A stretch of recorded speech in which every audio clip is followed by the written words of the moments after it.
Hello and welcome to a new playbook. We're kind of mixing it up here with this one. Today we'll be focusing solely on Team Black and White, and we'll be analyzing two of their gun rounds that they ran on two different matches, whether they won the rounds or not, just to get a better sense of what strats they ran, kind of why they ran them, and why or why not the strats were successful.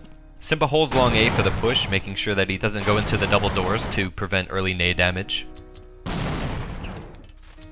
While he's doing this, two of his teammates walk into the B tunnels with the bomb to set up for taking B later in the round. Simba falls back eventually after no one pushes long A and enjoys the bomb in tunnels, and Mufasa's job here is to really try to get a feel for what's going on in middle and to get a better sense of how many CTs may be committed towards the B site.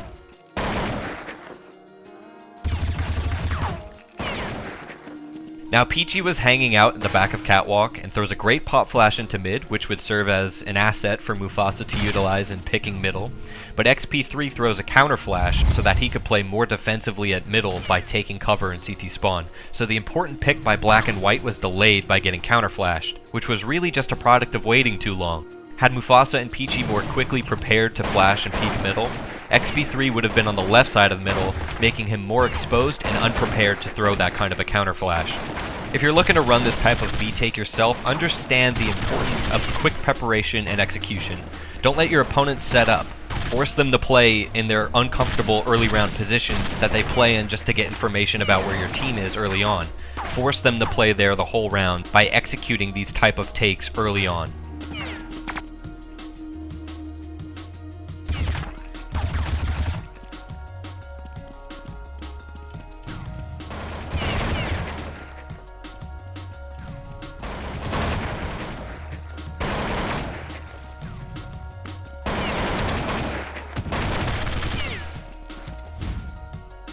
This next first gun round is against Mousespaz on DE Light, and this strat is styled completely differently, which on its own is a great trait for a team to have. Encompassing different play styles and not always basing strategies around single picks will help your team to be less predictable, and that's exactly what Black and White is good at focusing on. What they do is basically spread out across the map, initially with 2 guys at long, 2 at cat, and 1 player at B.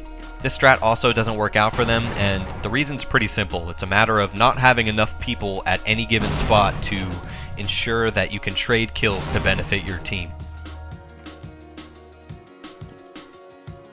So for example, we see 2 members of Black and White at long A, and because of Mousespaz's boost onto the double boxes, Black and White can't trade the kills. It's almost too much to handle. So instead of placing players across the map as they did to get picks, they could have taken one of their players from cat and moved him over to long, having 3 people at long to better help the take.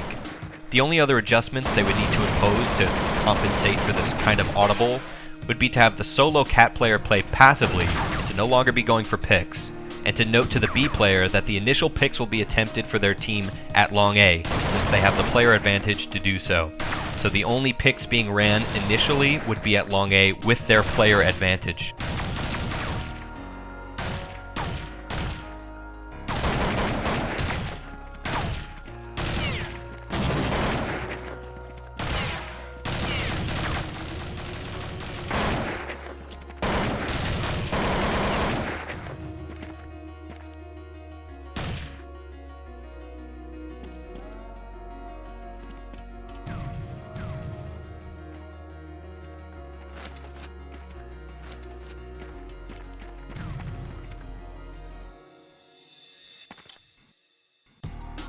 Thanks for watching. My name's Connor, CAKEbuilder General Corps. Stay tuned for many more playbooks like these at ESEAnews.com.